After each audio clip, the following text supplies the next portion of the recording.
This queer tale is as old as time, but this particular example begins in 1830 on the old London road just up from Roquenor. In a grand house called Hastings Lodge, painter and botanist-to-be Marianne North was born into a life of great privilege. Marianne and her father were very close, travelling the world together until his death in 1869, an event which broke her heart.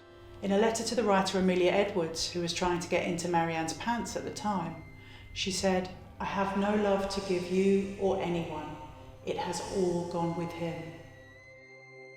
Marianne thought marriage a terrible experiment, and now with a huge inheritance, she could avoid it entirely. She sold Hastings Lodge and began her great adventure, travelling to the edges of the world painting rare plants. Sometimes she travelled with a companion, which was common for women in the 1800s.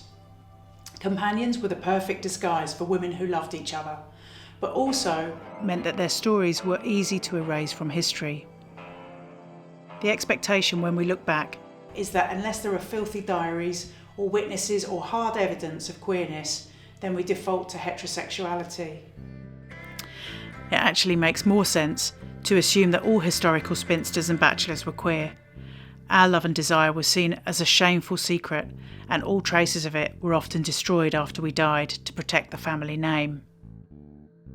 Marianne's diaries, edited by her sister, would have us believe that her one true love was plants, and the gallery she built to house her life's work in Kew Gardens is certainly a love letter to nature.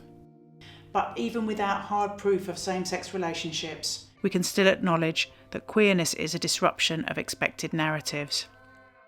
As a Victorian woman, a life without a husband or children was itself an act of queer resistance. I claim Marianne North as a queer ancestor, and I've created a more fitting blue plaque to replace the one that was lost from her childhood home. This plaque is also an acknowledgement for all the queer ancestors whose love or identity has been lost to history.